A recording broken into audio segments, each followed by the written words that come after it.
Dans cette troisième édition de Neuropsychologie et troubles des apprentissages, le lecteur trouvera des repères précis quant aux conditions du diagnostic et de l'évaluation du handicap dans les situations de 10.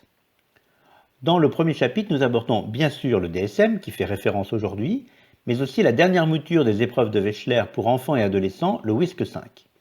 Le lecteur trouvera les clés pour comprendre les liens entre les symptômes scolaires et les troubles des fonctions cognitives qui les sous-tendent. Les 4 chapitres suivants abordent dans le détail ces grandes fonctions cognitives qui sous-tendent les apprentissages. Fonctions de communication orale, fonctions gestuelles et visuospatiales, fonctions mnésiques, fonctions attentionnelles et exécutives. Pour chacune de ces grandes fonctions, définition, développement typique et troublé, signes cliniques, diagnostics et enfin repères thérapeutiques sont successivement abordés.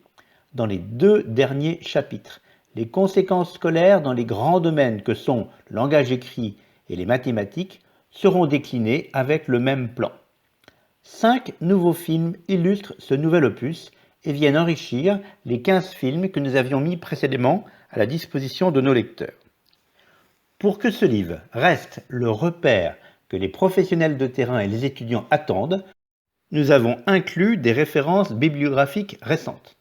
Mais, pour coller à la réalité de terrain, il nous a semblé important de toujours relier diagnostic et situation de handicap et d'aborder les conséquences pratiques dans la vie quotidienne en termes d'indépendance et d'autonomie.